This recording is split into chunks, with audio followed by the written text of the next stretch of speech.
اچھا، اس طرح سے ہے اسلامی طب کا جو میں نے پڑھا ہے، میں وہی بتاؤں گا۔ میں کوئی نئی چیز نہیں ایجاد کر کے اپنے پاس سے نہیں بتاؤں گا، یہ اپنے میری ذہنی اختراع یا کچھ اس طرح سے نہیں ہے۔ جو کچھ بھی میں آپ کے سامنے پیش کروں گا، وہ جو کچھ میں نے اسٹڈی کیا ہے، میں نے پڑھا ہے، وہ میری محنت نہیں ہے۔ میں نے کوئی اس میں کوئی ایسی کاوش یا کوئی کوشش نہیں کیا ہے۔ وہ سارا کچھ جو ہے وہ اکابرین کا کیا ہوا ہے، مطلب جو لوگ ہم سے بہت پہلے گزرے ہیں، مطلب حکمائے متقدمین ہوئے ہیں، جو ان کا کیا ہوا کام ہے، اور کچھ سلیبس ہے جو ہمارا وہ ہے، اس سے میں آپ کے سامنے پیش کروں گا۔ تو میں آپ کو تعارف جو ہے اس کا اسلامی طب کا، یہ ہمارا گورنمنٹ کا جو سلیبس ہے، جس کو نیشنل کونسل فار طب کا سلیبس جو ہے، اس کی فرسٹ سمیسٹر کی جو پہلی بک ہے، پہلی کتاب ہے، اس کا نام ہے تاریخ طب۔ تاریخ طب سے میں کچھ چند صفحات جو ہیں ان سے میں یہ بیان کرنے لگا ہوں۔ نیٹ پہ بھی سلیبس موجود ہے ہمارا، نکال کے کوئی بھی دیکھ سکتا ہے، اور اس میں سے کسی کو اگر کچھ حوالے ضرورت ہوں گی کہ فلاں بات جو آپ نے کہی تھی کہ وہ کس جگہ پہ ہے، تو میں اس کو بھی وہ حوالہ جات دے دوں گا آپ کو، بلکہ اس کی پکس بنا کے سینڈ کر دوں گا۔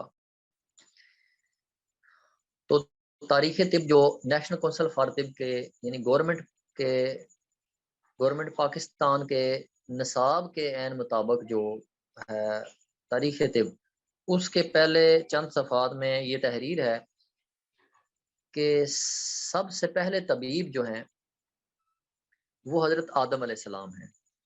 یعنی کہ یہ علم کس طریقے سے آیا ہے دنیا میں، کس طرح سے آیا، میں آپ کو یہ بتانے لگا ہوں۔ یہ ہے کہ سب سے پہلے طبیب حضرت آدم علیہ السلام ہیں۔ جب ان کی اولاد بیمار ہوتی تو اللہ تعالیٰ ان کو معالجات تعلیم فرماتے ہیں، وہ اپنے اولاد کے اس کے ذریعے معالجات فرماتے، ان کے علاج کرتے، علاج معالجے کرتے۔ اس کے بعد پھر دوسرے طبیب حضرت شیس علیہ السلام ہیں، ان کے بیٹے حضرت شیس علیہ السلام کو اللہ تعالیٰ نے یہ علم عطا فرمایا۔ پھر اس کے بعد یہ علم جو ہے اللہ تعالیٰ نے اس پر حضرت سلیمان علیہ السلام کو بھی دسترس عطا فرمائی، لیکن مکمل عبور جو تھا وہ حضرت ادریس علیہ السلام کو اللہ تعالیٰ نے اس پر عطا فرمایا۔ اور طوفان نوح علیہ السلام سے پہلے، یعنی طوفان نوح سے پہلے حضرت ادریس علیہ السلام اس پر مکمل عبور حاصل کر چکے تھے۔ یعنی جو کچھ وحی اور اللہ تعالیٰ نے وحی اور الہام کے ذریعے ان کو جو علوم عطا فرمائے تھے، ان کو وہ عملی جامہ پہنا چکے تھے، مطلب لوگوں پر وہ پریکٹس کر چکے تھے، عملی طور پر وہ اس کے تجربات کر چکے تھے، یعنی سائنس تک پہنچا چکے تھے۔ سائنس کا معنی ہے، سب کو پتا ہے کہ سائنس کا معنی ہے کہ جو چیز تجربے میں ثابت ہو جائے وہ سائنس کہلاتی ہے۔ تو آپ مکمل عبور طوفان نوح علیہ السلام سے پہلے اس پر کر چکے تھے۔ تو پھر اس کے بعد حضرت ادریس علیہ السلام کے بہت سے شاگرد تھے، لیکن جن کو مکمل عبور حاصل ہوا اس پر، یعنی طب پر جس نے مکمل عبور حاصل کیا، وہ آپ کے شاگرد حضرت عسکلی بیوس رحمۃ اللہ علیہ تھے۔ عسکلی بیوس رحمۃ اللہ کے شاگردین میں بہت سے لوگ آئے ہیں، لیکن جنہوں نے مکمل اس پر عبور حاصل کیا، یعنی زیادہ جنہوں نے شہرت بھی پائی اور زیادہ دسترس تھی جن کو، وہ آپ کے عسکلی بیوس رحمۃ اللہ کے شاگردوں میں پھر آئے حضرت فیسا غورس رحمۃ اللہ علیہ۔ حضرت فیسا غورس رحمۃ اللہ کے بعد پھر آپ کے اولاد میں آگے پھر آتے ہیں، مطلب آپ کے شاگردین کی لسٹ میں نیچے پھر آتے ہیں کچھ ہی مطلب کچھ ہی سلسلے کے بعد نیچے آ جاتے ہیں، چند کڑیوں کے بعد نیچے آتے ہیں حضرت بکرات رحمۃ اللہ علیہ۔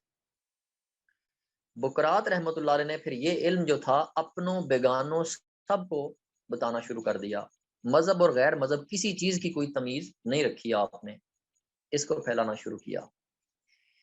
اچھا، تو اب میں ایک بک ہے، اس کا نام ہے مقبول نبض، اس میں سے آپ کو یہ کچھ عبارت ایک سنانے لگا ہوں کہ چونکہ علوم اصلیہ جو ہیں یہ بالواسطہ انبیاء کرام علیہ السلام کے مخلوق میں ظاہر فرمائے گئے، تو اس لیے اس انسان کی جو صحت اور بقائے صحت کا جو علم ہے یہ بھی اللہ تبارک و تعالیٰ نے اس عالم میں لقمان حکیم رحمۃ اللہ علیہ جیسے کمالات کے ذریعے عالم ظاہر فرمایا. اور چنانچہ جتنے بھی حکماء متقدمین ہوئے ہیں وہ سب موحدین اور ساجدین ہوئے ہیں. افلاطون رحمۃ اللہ علیہ، جالینوس رحمۃ اللہ علیہ، و سقراط رحمۃ اللہ علیہ، و بکرات رحمۃ اللہ علیہ، یہ جتنے بھی ہوئے ہیں، یہاں پر تھوڑا سا ایک میں رک کے ایک بات اور بتانا چاہتا ہوں کہ میں بھی یہ کچھ عرصہ سمجھتا رہا تھا کہ جو حضرت یہ سقراط ہے، یہ کچھ اس پر شرکیہ الزامات ہیں کہ یہ بہت مطلب کوئی ارجعی تھا. بعض کہتے ہیں ارجا کا اس پر الزام ہے، لیکن ارجا وغیرہ کا کچھ بھی نہیں، یہ صرف الزام ہے ان پر. اصل جو ہے یہ موحدین میں سے ہی ہوئے ہیں. اچھا، میں آپ کو عبارت مقبول نبض سے سنا رہا تھا، وہ کتاب کا نام ہے مقبول نبض. اس کے اندر یہ جو عبارت ہے وہ پڑھ رہا تھا کہ چنانچہ جو سقراط بکرات و افلاطون و جالینوس رحمۃ اللہ تعالی علیہ مجمعین، جتنے بھی حکماء متقدمین ہوئے ہیں، یہ سب کے سب بڑے پیمانے پر مجاہدہ باطنی کرنے والے اتباع گزرے ہیں، اور سب کے سب ساجدین اور موحدین ہوئے ہیں. یعنی سب توحید کے پرستار تھے اور سب موحدین ہوئے ہیں. اور چنانچہ اکثر و بیشتر افلاطون رحمۃ اللہ علیہ آبادی سے دور پہاڑوں میں جا کر بلند آواز میں گریہ زاری آہ و بکا کیا کرتے تھے، اور ان کے رونے کی آواز جو تھی وہ کوسوں دور سنی جاتی تھی. اور یہاں پر پھر میں تھوڑا سا رکتا ہوں کہ اگر کوئی یہ سمجھے کہ کوسوں دور آواز کا سننا یہ مبالغہ آرائی ہے تو یہ محض غلط ہے، یہ اس کا اپنا خیال ہے. ایک میں بھی اس طرح سے اپنی کم علمی کی وجہ سے بہت سی چیزیں تھیں جو ہوتا رہتا ہے، کیونکہ اب ہر کوئی بندہ تو شکم مادر سے تو نہیں سارا کچھ پڑھ کے آتا. اب آہستہ آہستہ بندے کے علوم میں اضافے ہوتے ہیں، رفتہ رفتہ ہوتے ہیں. اسی طرح سے میں بھی یہ چیزیں کچھ سوالات اٹھتے ہوتے تھے تو پھر خود ہی میں نے ان کو ڈھونڈا، پھر پتہ چل گیا کہ یار یہ لفظ طب میں لکھا ہوا ہے، مبالغہ تو نہیں ہے. ظاہر ہے کہ MBBS کے سلیبس میں اب کوئی بات لکھی ہوئی ہے تو وہ مبالغہ تو نہ ہوگی. ظاہر ہے کہ کچھ نہ کچھ ان کے تجربے میں جو چیز آئی ہیں تو وہی لکھی ہوئی ہے نا انہوں نے. مطلب اب مبالغہ تو وہاں نہیں ہوتا نا. اب اگر لکھا ہوا ہے کہ 60 یا 70 ہزار میل خون ہارٹ سے نکلتا ہے تو وہ سفر کرتا ہے اور دوبارہ ہارٹ میں داخل ہونے تک، تو یہ 60 یا 70 ہزار میل کا فاصلہ طے کرتا ہے بریدوں اور شریانوں کے اندر. تو یہ اب مبالغہ آرائی نہیں ہے، یہ بالکل حقیقت ہے، یہ بالکل سچ ہے. اسی طرح سے اگر کوسوں دور ان کے رونے کی آواز سنی جاتی تھی تو یہ مبالغہ نہیں ہے، کیونکہ یہ سلیبس ہے. اسی طرح سے یہ ایک طب کا سلیبس ہے، وہ بھی جیسے MBBS کا سلیبس ہے، اسی طرح سے یہ بھی ایک سلیبس ہے. اور سلیبس میں کبھی بھی مبالغہ آرائی سے کام نہیں لیا جاتا، کیونکہ پھر بندے طبیب نہیں بن سکتے. اچھا، تو اس پر میں نے پھر مزید تھوڑا سا تاریخ طب کو اپنے طور پر میں نے پھر اس کو اٹھا کے دیکھا، تو مزید مطالعہ کیا تو پتہ چلا کہ جو پچھلے لوگ تھے نا، آج سے ہزاروں سال قبل جو لوگ گزرے ہیں، ان کے قد بھی زیادہ تھے، ان کی آوازیں بھی بہت، یعنی کہ وہ قداور بھی تھے اور بہت زیادہ مطلب باروب بھی تھے، اور ان کی آوازیں بھی زیادہ تھیں، ہم سے ہر لحاظ سے وہ دگنے تھے. تو لکھتے ہیں پھر میں اپنے آمدم برسر مطلب کہ افلاطون رحمۃ اللہ علیہ کے بارے میں بات ہو رہی تھی کہ وہ بڑے کوسوں دور ان کے رونے کی آواز، اکثر بیشتر وہ پہاڑوں میں جا کر آبادی سے دور بلند آواز میں درد سوز و گداز کے ساتھ اللہ تبارک و اللہ تعالیٰ کی محبت کے اندر درد سوز و گداز کے ساتھ وہ بلند آواز میں گریہ زاری آہو بکا کرتے، اور ان کے رونے کی آواز جو تھی وہ کوسوں دور سنائی دیتی. اور اسی آواز کے ذریعے سے ان کے جو طلباء تھے ان کو ڈھونڈ لیا کرتے تھے کہ وہ کہاں بیٹھے ہوئے ہیں اس وقت. یہی وجہ تھی کہ وہ اپنے زمانے میں نباتات کے افعال جو تھے وہ کشفی طور پر معلوم کر لیا کرتے تھے، کشف کے ذریعے جان لیتے تھے. نباتات کے افعال یعنی جڑی بوٹیوں کے جو افعال ہیں وہ جان لیا کرتے تھے. میں اس کو تھوڑا سا وضاحت سے اس لیے بتا رہا ہوں کہ مختلف ممالک کے لوگ جو ہیں وہ بھی سنیں گے. تو مطلب یہ ہے کہ حضرت نباتات کے افعال کشفی طور پر معلوم کر لیتے تھے. یعنی آپ اپنی بصیرت کے ساتھ، بصارت اور چیز ہے، بصیرت اور چیز ہے. بصارت جو ہے یہ ظاہری آنکھ کا دیکھنا ہے، بصیرت جو ہے یہ جو انسان کی روح کے حواس خمسہ ہوتے ہیں ان کو بصارت کہا جاتا ہے. تو جن کو عالم بیداری میں جن کے وہ حواس خمسہ باطنی کھل جاتے ہیں، یعنی کہ جیسے خواب میں دیکھتا ہے بندہ وہی اگر جاگتے بیٹھے میں کھل جائیں، اس کو کہتے ہیں بصیرت. تو بصیرت جو ہے حضرت رکھتے تھے وہ جتنے بھی حکماء متقدمین ہوئے ہیں. اچھا، پھر میں اب وہاں عبارت شروع کرتا ہوں دوبارہ جس طرح سے چل رہی تھی بات ہماری، کہ یہی وجہ ہے کہ وہ اپنے زمانے میں نباتات کے افعال جو ہیں وہ کشفی طور پر معلوم کر لیا کرتے تھے. اور یہی وجہ ہے کہ آج سے ہزاروں سال قبل انہوں نے بغیر مائکروسکوپ کے خلیات کو دیکھ لیا تھا. مائکروسکوپ کے بغیر خلیات کا دیکھنا جو ہے یہ انسان کی آنکھ نہیں دیکھ سکتی، یہ بصارت کا کام نہیں ہے، بصیرت کا کام ہے.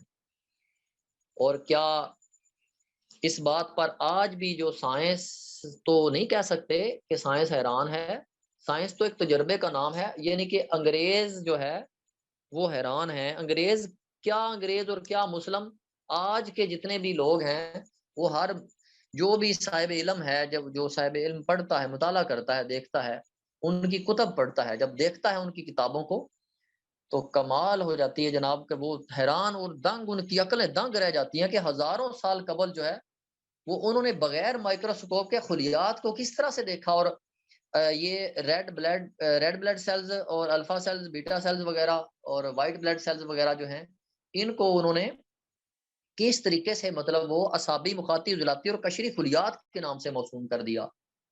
مطلب اس طرح سے انہوں نے مختلف اپنی اپنی زبانوں میں وہ خلیات جو تھے ان کے نام رکھ دیے، ان کو اپنے طبی نام دیے، طب کی اصطلاحات میں اپنے نام دیے. ان کے خلیات، ان کی کیفیت بیان کی، ان کی ماہیت بیان کی، ان کے افعال بیان کیے. اور پھر ایک سیل کے اندر جو 4 مقامات ہیں وہ جو ہیں وہ ان کو بیان کر دیا انہوں نے ہزاروں سال پہلے. اچھا، پھر بغیر ہزاروں، یہی وجہ ہے کہ وہ سب کے سب موحدین تھے. آج کے دن، آج اس دور کے اندر وہ جو متقدمین کا دور تھا، وہ دور آج کے لوگوں کے لیے ایک جوبہ ہے. جس طرح سے کہ یہ حیران ہے آج کے ہزاروں سال قبل بغیر گلوکومیٹر کے ذیابطیس، جس کو انہوں نے نام دیا ہے ڈائبٹیز کا.